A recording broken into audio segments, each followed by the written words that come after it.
أعوذ بالله من الشيطان الرجيم بسم الله الرحمن الرحيم الحمد لله رب العالمين والصلاة والسلام أيها النبي صلى الله عليه وسلم.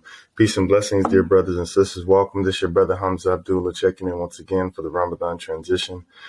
And today we are in step 7 of the transition process, our last step with Allah's permission, and that is to write a goodbye letter. That is to write a goodbye letter. Write a goodbye letter to whatever it is that you're transitioning from. And inshallah, with Allah's permission, that will help the process a lot. That will help the process. That will alleviate some of this pain that is associated with it, because we can take the good out of it, whatever it is, whatever that thing is that we're transitioning from, even if it was a sin. Well, maybe that sin came about so that we can get closer to Allah. So I ask Allah that we are so much closer to Him now during this month of Ramadan than we were before. And so today, step 7, we're going to read from my book, Hamza Abdullah, Come Follow Me. We're going to read my goodbye letter with Allah's permission. And so, this came about. I was in a counseling service with my wife, and the counselor said, Hamza, you love football. And when you love something, she said, there's a grieving process. And so during that, it's important that in that grieving process, that you have a proper exit, that you give it its just due. And so I had to give the NFL its just due by writing this letter. So I wrote this letter on July 4th, 2014, and it's addressed to the National Football League. Bismillahirrahmanirrahim. Dear NFL, peace and blessings. I pray this letter reaches you in the highest level of success, viewership, and employee and customer satisfaction. I am writing you today to tell you goodbye. For 7 illustrious years, I was fortunate to call myself an active NFL player. I know the average career lasts only 3.5 years, so I feel extremely grateful that you allowed me to be above average. You are an intimidating force, and you always did what was best for you, regardless of who you hurt in the process. I felt hurt at times, but now I see you were just doing what you had to do. I thank you for being honest with me and making me earn everything I attained. I loved you with all of my heart, and I thank you for loving me back. It was tough love, but at times that's the best love for us. You made me earn your respect, the respect of my peers, and my own self-respect. I've always been a quiet person, but you forced me to break out of my shell. You showed me how to be a man. I left my parents' house at the age of 16 and never fully learned how to be a man until I stepped foot into your locker room. You taught me what it meant to sacrifice, to lead, to be counted on, and to be tough. You kept telling me that if I worked hard enough, I would accomplish my aspirations, goals, and dreams. You taught me the early bird doesn't get the worm unless the early bird prepares properly. You taught me practice doesn't make perfect, it makes permanent. Perfect practice makes perfect. You taught me not to judge a book by its cover, because that book will knock you on your rear end regardless of size. The lessons you taught me are too many to count, but I want you to know I truly appreciate them. From the very first time I laid eyes on you, I knew I wanted in. My first memory of the NFL was at the ripe age of 2 years old. One of my aunts returned to Los Angeles, California from a Midwest trip to Chicago, Illinois. She came bearing gifts and bestowed on me a Chicago Bears jersey. The Bears were fresh off a win in Super Bowl 20. I didn't know what football or a Super Bowl was, but I was hooked. I wore that jersey nearly every day until the age of 5. I'm quite sure it looked more like a bib than a jersey at that point, but I loved it. I loved you. I loved the idea of running, throwing, jumping, and catching an oval-shaped ball. It would be many years until I was able to play organized football, but nonetheless, I knew I wanted to dance with you when I got older. As I grew older, my love for you became stronger and stronger. I'm not afraid to admit you were my first real crush. I loved you more than I loved my 3rd grade teacher. I remember when my dad took me to see my first game at the Los Angeles Coliseum. The game featured the hometown Los Angeles Raiders versus the Washington Redskins. I'm not sure what year or how old I was, but I don't remember sitting down. There weren't many people at the game, so we were able to get seats so close I could see the names on the back of the player's jersey. I fantasized about one day the back of a jersey reading Abdullah, with me in it. I knew it was just a dream, but aren't kids supposed to dream? The Raiders won the game 37-24 to cap a perfect first date between us. Unfortunately, like most crushes, they soon crash and burn. You broke my heart by moving my LA Raiders to Oakland without even saying goodbye. How could you do this to me? I loved you. We were perfect for each other. Sure, I didn't have a job and couldn't afford tickets, but I loved you. Isn't love enough? Isn't love supposed to trump all, including money? I cried a lot because I knew you had moved on, but I was still holding on in hopes that you would change your mind and come back where you belong. You belonged with me. I was young and naive to think that way, but I'm glad you left. You made me appreciate the time we had together. You showed me that if I grew up, got my teeth fixed, gained more muscles, and got taller, one day you may come back to me. I believed in us, and I believed it wasn't just lust but love. I vowed the next time you saw me, you would wonder what happened to the kid with the unkempt afro and Coke bottle glasses. I would be unrecognizable, and you would fall head over heels in love with me. So for those joining us, this is step 7 of our transition process, and I'm reading my personal goodbye letter that I wrote to the NFL that is featured in my book, Hamza Abdullah, Come Follow Me. I placed posters on my wall of the players you were dating, like Jerry Rice and Ronnie Lott. I looked at them and wondered, how you choose them over me? I mean, sure, they were bigger, stronger, faster, more good-looking, more athletic, and older than me, but they didn't love you like I did. I used these posters as motivations as I began to work out in my room. Every day when I woke up and every night before I went to bed, I did 100 push-ups. I knew you liked your men strong, so I wanted to be extra strong just for you. I also knew you liked your men tall, so I started taking naps. My best friend Ember told me if I took more naps, I would grow. My days consisted of prayer, push-ups, eating, napping, and playing.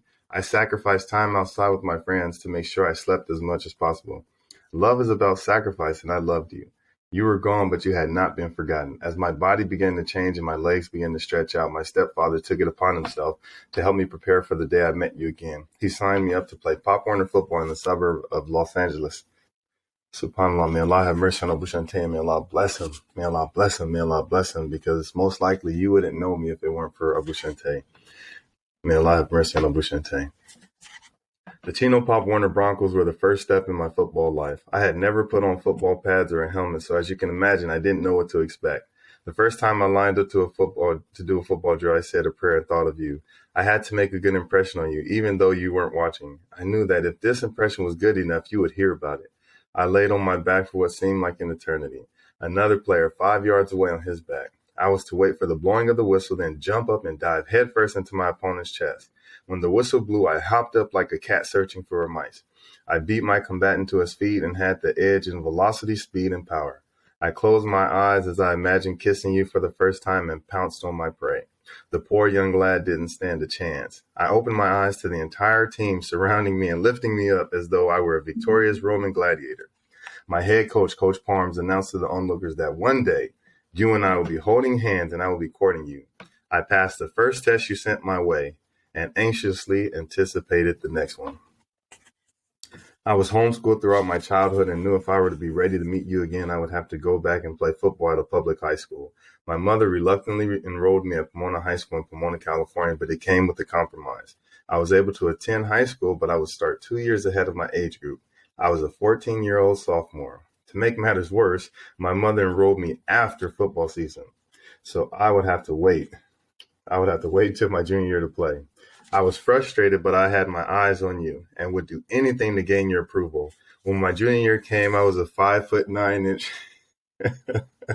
145-pound, 15-year-old with bad eyesight. SubhanAllah. After a few practices, the coaches determined that I would need to play junior varsity and earn my way on the varsity football team. I played well and had an opportunity to play on the varsity team after the second game of the season.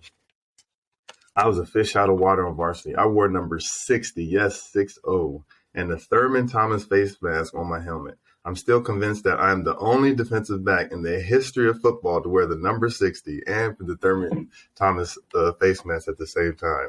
60 is the number reserved for slow guys, and apparently I was one of them. The game was too fast for me, and I couldn't see a thing. The bar right down the middle of my face mask made it hard to focus on anything other than the bar right in front of my face.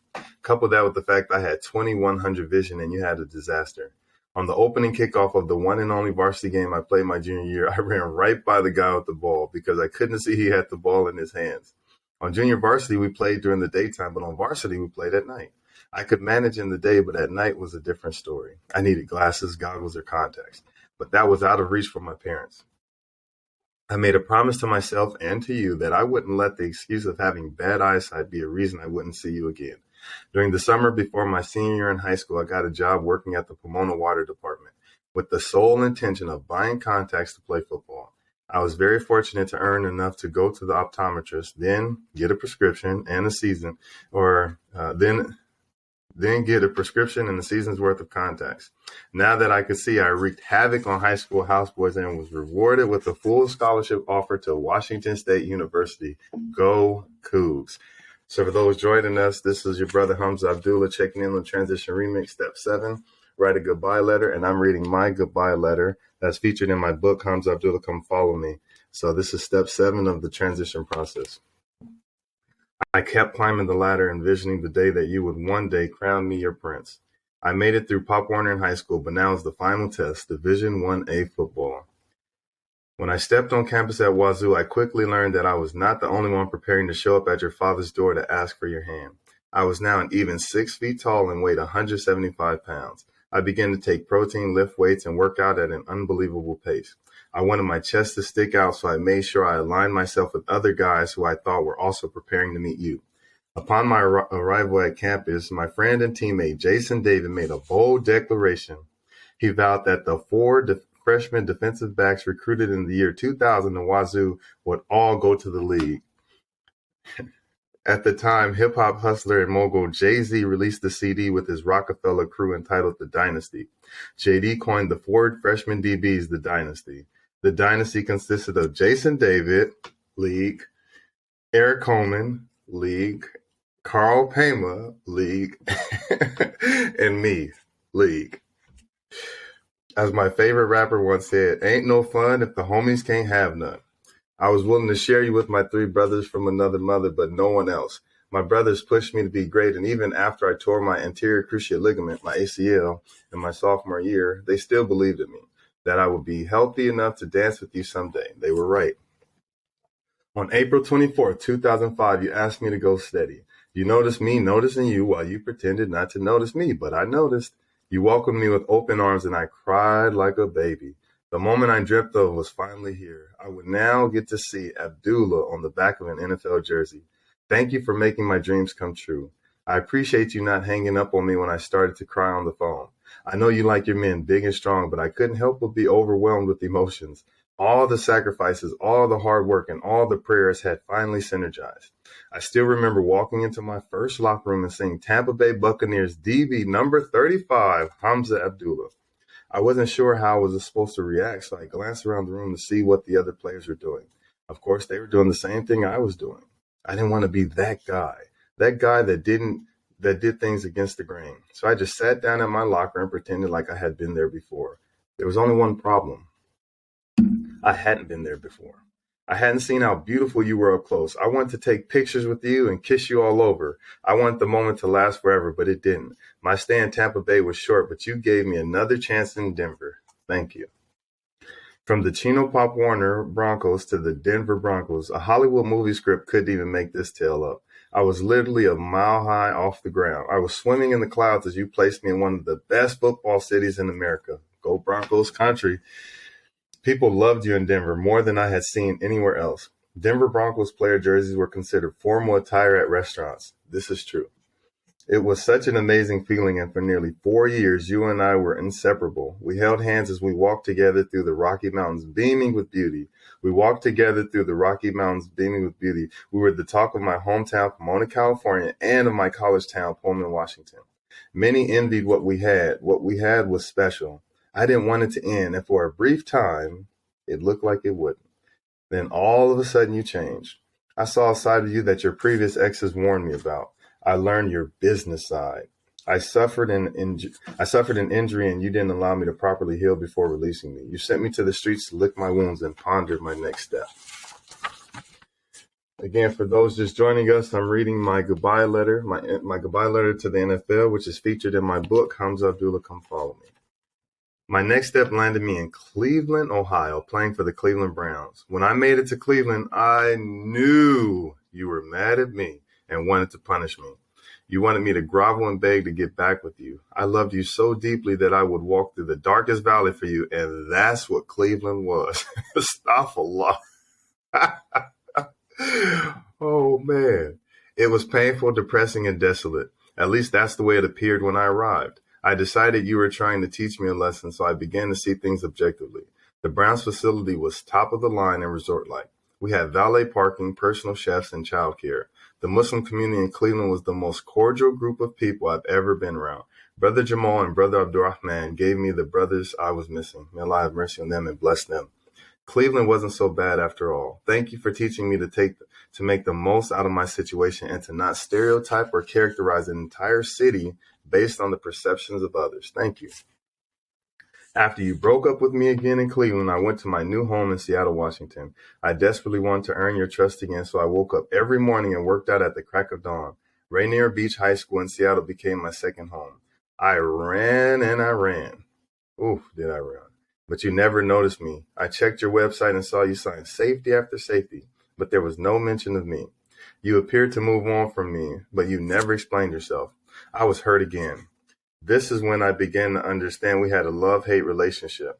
There were times where we loved each other, but there were also times where we hated each other. There were peaks and valleys in our relationship, but at least you were consistent. When you hated me, you really hated me. But when you loved me up. After months and months without a call back from you, I began to fathom life without you. I was gearing up to finally pack my things and move on, but you called. You called me while I was on a road trip from Seattle to Los Angeles. You told me you needed me and you hoped I didn't get ugly or fat. The truth was, I had recently stopped working out on a daily basis and nearly pulled my hamstring off the bone days earlier picking up my son's sippy cup. I wasn't in supreme shape, but you gave me the weekend to get ready to see you. I thank you for not rushing me. When I made it to Los Angeles, I immediately went to a local high school and ran more than the distance runner before the Olympics. It obviously paid off because you gave me another chance. This time with the Arizona Cardinals. Allahu Akbar. I always wanted to play close to home, and now it's only a 6-hour car ride from home. Thank you. Arizona is synonymous with retirement, and I'm guessing that's what you were preparing me for. I love the relaxed family environment of Chandler, Arizona, a suburb outside of Phoenix. I now had 2 children and needed to do what was best for them. I felt as though our love candle was beginning to dim, but I tried to add more wax to that candle. I began to use my relationship status with you to earn money off the field and build relationships I would need when the candle finally burned out. I spent nearly 3 years in Arizona where I was welcomed into the community and loved like a hometown hero. In Denver, you showed me you loved me, but in Arizona, you taught me how to love. You introduced me to people that will be lifelong friends, as well as the most selfless group of people I had ever met. Brother Ishmael at the Chandler Mosque literally gave me the shirt off his back when he thought I didn't have one. I am thankful that you gave me the opportunity to spend time with people like Brother Ishmael. Without you, we would have never met. Thank you. Thank you, Brother Ishmael. May Allah be pleased with you. I left Arizona and returned to Los Angeles in the hopes of returning to you one day, but that day never came. You have moved on, and now it is time for me to move on. We shared some great times that I will cherish forever. You may not remember me as a player in a year or two, but I hope I left something to remember me as a person. I loved you with all my heart, but you showed me it isn't the normal love that one sees on the television. This isn't the romantic love we will read about in a trashy novel on a layover in Salt Lake City, Utah. It's an operational love, a love that serves you as you serve it. As long as I was in your good graces, you would love and protect me. But once I was gone forever. I love what you have done for me and what you have allowed me to do for my family. We may not smile at each other when we pass by or walk hand in hand, but for a brief period of time, we did. You are more than a memory to me. You are a part of me. From now until forever, people will associate me with you. Thank you for helping me raise my voice, my status, and my ability to help others. I have been blessed with a platform that many people would kill for. Thank you. Thank you for making me feel special for 7 years. Although we had a nasty breakup, I can honestly say I have moved on. I forgive you and I hope you forgive me. The next time we see each other, I hope you embrace me as you once did. I understand I'll never be an active player again, but I have a special request. Please hold on to and love my brother better than you love me. When it's his time to move on, please be gentler and more affectionate than you were with me. He's not really big on tough love or beating around bushes. Be straight with him and allow him the proper time to build a strong relationship with you. Thank you again from the bottom of my heart. I pray that we are better because of meeting each other. Farewell, NFL. Peace and be blessed. Sincerely yours, Hamza Abdullah. So that that is my goodbye letter to the NFL. That's my goodbye letter to the NFL, and I have to say goodbye now. I apologize. I'm late for a meeting, but step 7 of the transition remix process, goodbye letter. Thank you guys so very much.